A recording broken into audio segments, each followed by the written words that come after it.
Hello, my garden friends. Welcome to my garden. It's May, it's Mother's Day, a special edition of a May garden tour on Mother's Day. And to all you mothers out there, I hope that you are resting or being spoiled and just loved on. And I'm just wishing you a very blessed Mother's Day today. I thought that I would just take you along with me as I do my little morning stroll with my coffee and take a look at all that is so beautiful in the garden today. So, why don't you join me?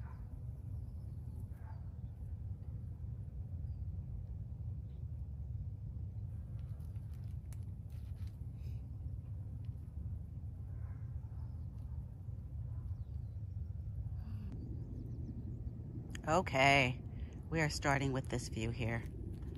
Oh, look at that color. This month is all about the color. Bring on the color. Like I've said in my past videos, the beauty of a drought-tolerant garden is that most of your succulents and your water-wise plants are going to give you a show all year long. But you just gotta love when the color comes through. Oh my goodness. You see my millii, my reddy red millii, crown of thorns. Oh, look how pretty that looks. I love this mass planting of them here. And then you see my flamethrower redbud tree in the background, just echoing all that vibrant color. It's spectacular. Oh, love it. And the Gara. The Gara is looking so lovely. It's so wispy and beautiful. Look at those flowers.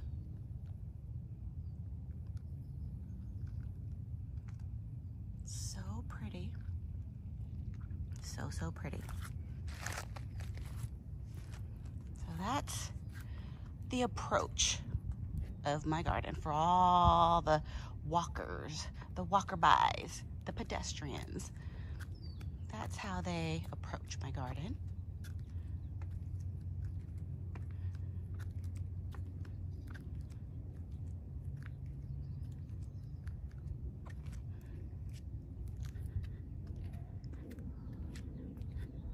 Just a little backed up shot here so you can see how my Palo Verde Desert Museum tree, it is starting.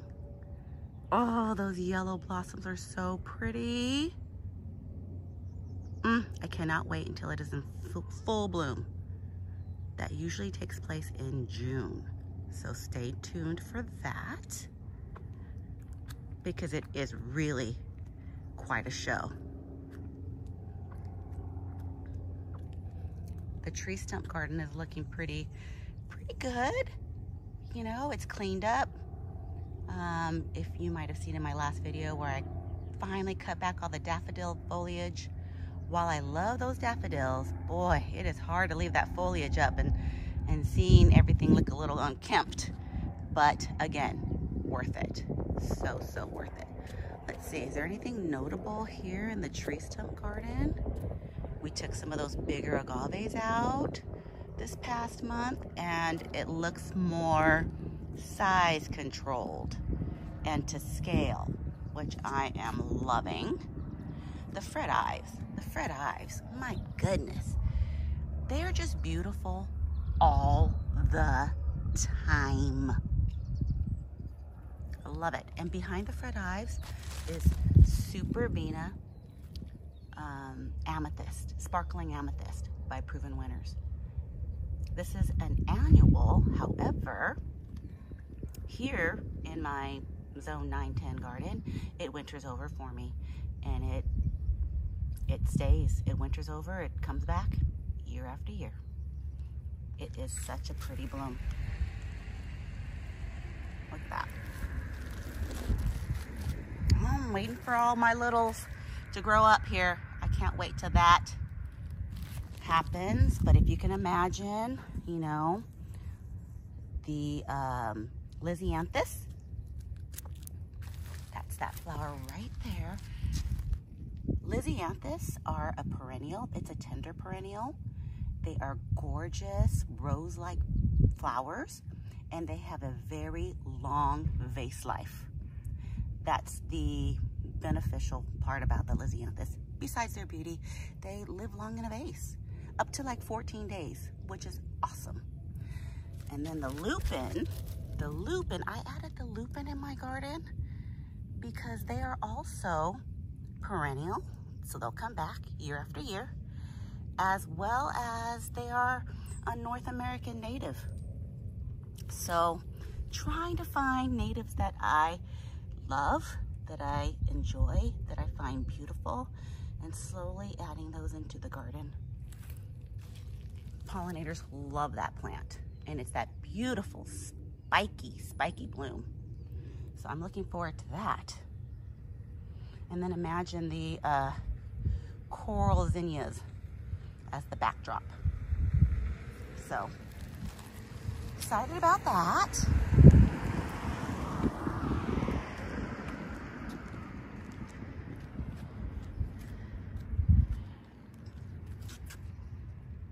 This is my walk up. It's looking pretty lush, colorful. I love all the textures in it. The salvias are blooming. The lavenders are playing with the salvia. All with the bold agaves in the mix. I just find it to be such a beautiful combination. I love the soft and the bold structures and the color. Really loving this look right here. Really loving it. Okay, let's go in a little closer. So I did add in that variegated agave attenuata because it really is just a bright spot, don't you think? So have one there, have one there. They'll grow in no time. And then this salvia is really pretty with the yarrow, all very drought tolerant. Beautiful, beautiful texture. Look at the yarrow. It's got that ferny soft leaf and those umbral types of blooms. They're so pretty. Oh, I planted a whole bunch of yarrow this past year, all started by seed, all along this bed here, which I am loving. Let's see, we've got some more. That's Mystic Salvia, Mystic Spire Salvia. Really beautiful. Look at those long blooms. They are so long, and the color is gorgeous. I have to admit this, okay, true confession, when I first planted this in the fall, I believe it was, I bought just a little 4-inch pot and I had it sitting there. I forgot to plant it. I didn't water it. It was near dead. I planted it anyway, and look at it. Look how tough that is. That is a bulletproof plant. And then some more of that yarrow. Aren't they pretty?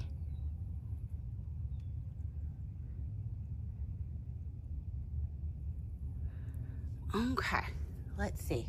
I'm gonna go back up the walkway because I want to show you the new addition to the walkway. That's my favorite. Well, there's multiple favorite things right now. Okay, let's just slowly come up the walkway. Okay, the petunias, they're starting to open up already. The Super Petunia Jazzberry.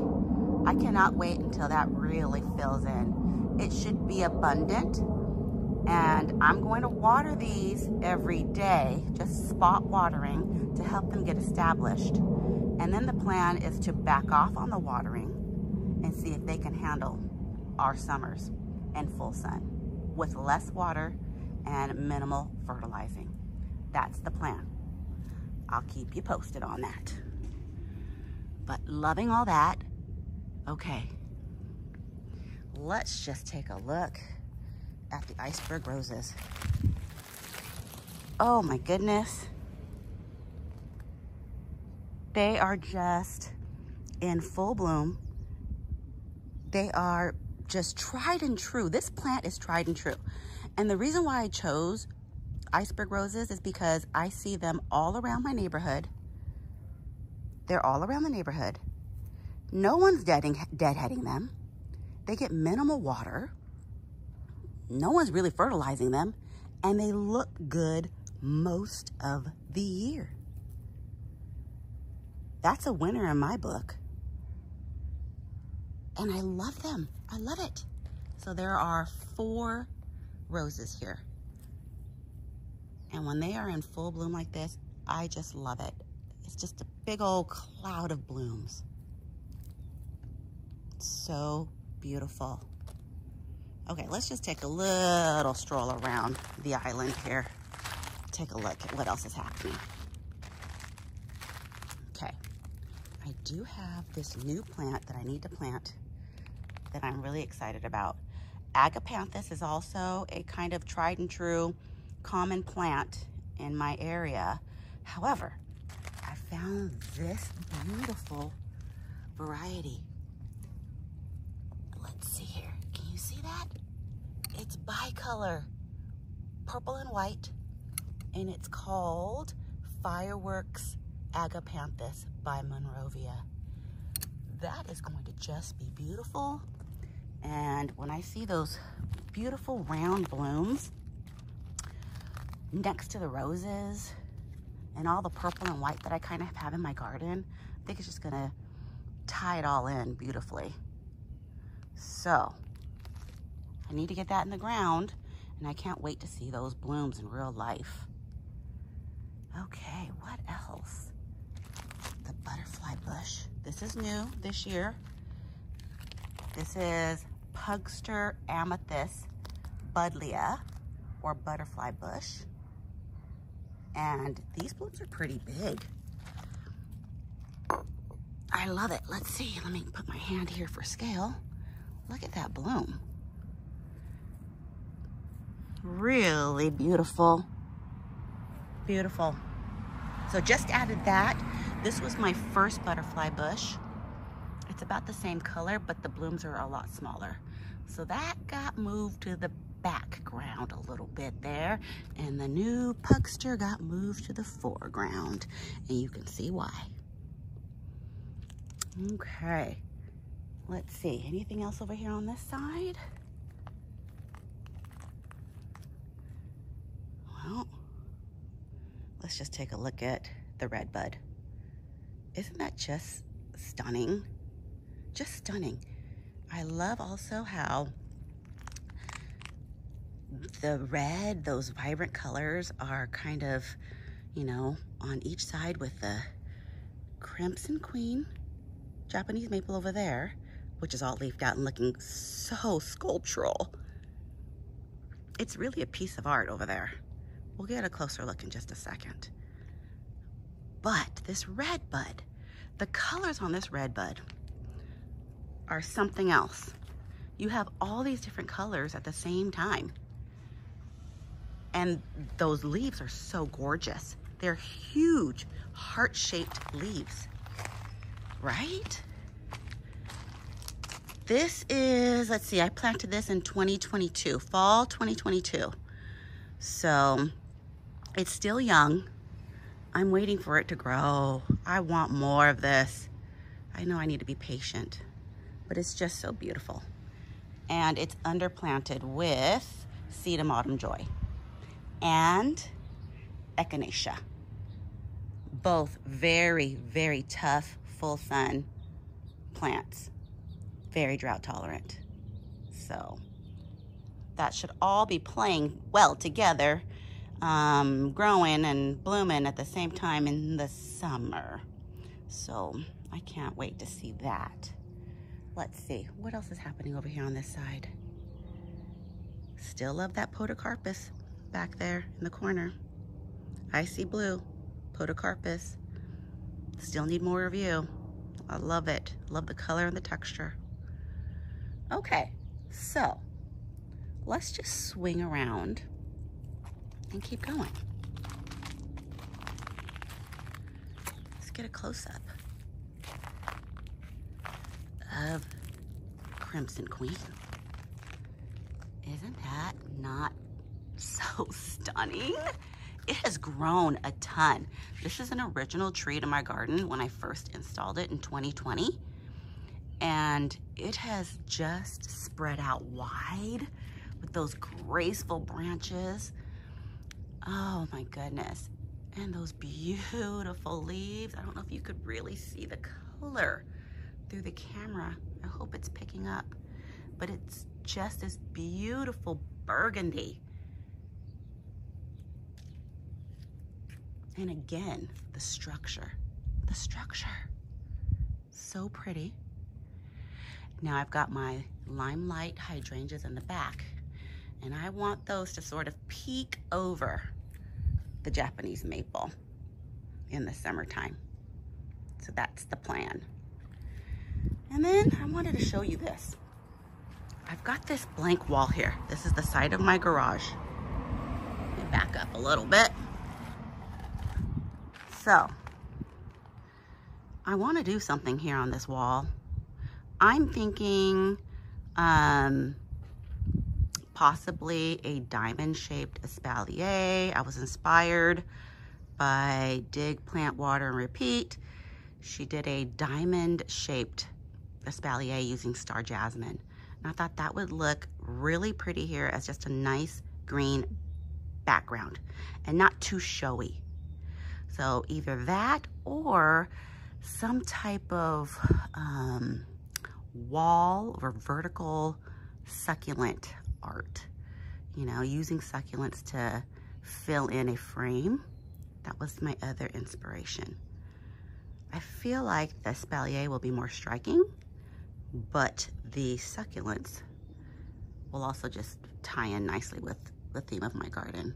Although, as you can tell, I'm not exclusive in my genre of gardening. I like all things.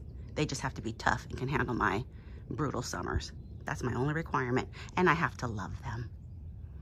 Okay, so I just have to show you all my favorite, one of my favorite. Well, it is my favorite. It's like picking your favorite child. It's so hard. But the foxgloves flanking either side of the walkway is just so pretty. Oh, that shape, that color, so pretty. Foxgloves are perennial. Actually, some of them are biennial. So some of them will bloom every other year. And yeah, let's see, let's go in close. Let's get a closer look and look at the tag too. See what my tag says. But isn't that so beautiful?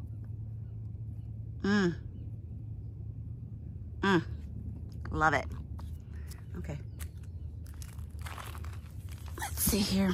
I have the Pink Panther Foxglove Digitalis Hybrid. Okay. Well, this does not tell me if it's biennial or perennial. Either way, I'm gonna let some of the seeds fall so that I could have more of these. I wouldn't mind more of these in this area and in that area. I am just going through all these different pathways in the garden, which is kind of fun, you know, just to meander around. But I wanted to just take you right along the walkway here to enjoy this view as we leave the front yard.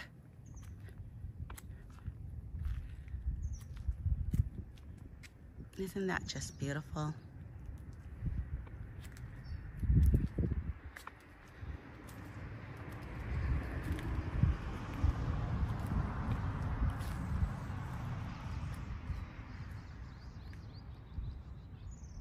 And you see the magenta fuchsia geraniums echoing the supertunias right here up front.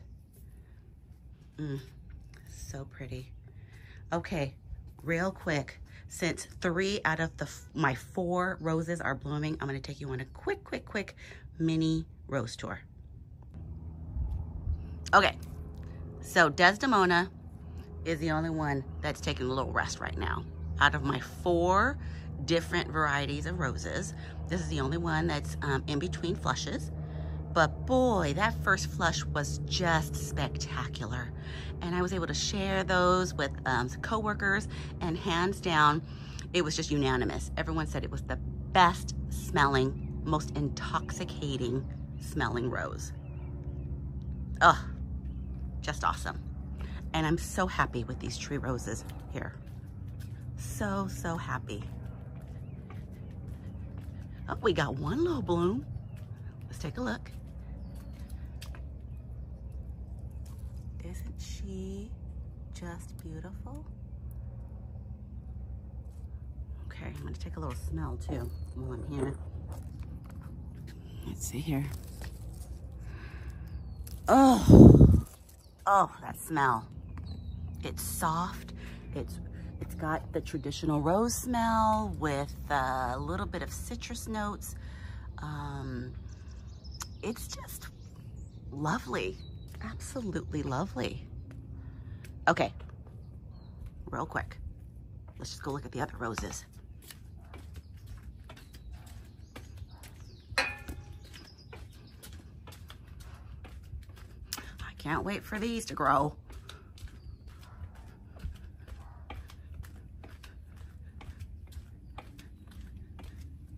Okay, well, okay, before the roses, real quick. Look at Emperor 1 Japanese maple. This maple is just so stately and sophisticated and graceful. The color is beautiful. This bed is just beautiful. And then you see the snowball, Chinese snowball viburnum right there in bloom. Really happy with that plant as well. Very happy with this bed. Okay. Look at these. Oh my goodness. My goodness. Eustacia Vi. Really showing off. It is just an overachiever. Look at all those blooms. It's clusters of blooms. Yes, I need a deadhead. I'll get to it. But I love all the ruffles. Look at the... And then Boscabelle. New addition this year. So stunning. That color is just yummy. It's a corally pink with the salvia. Oh, it's a good companion planting. You are playing so nice together. I love it. All right. That's gonna do it for this garden tour. All right, friends. Well, that's gonna do it for today.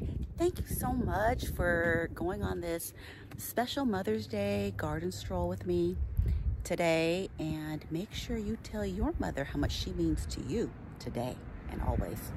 See you in the next one.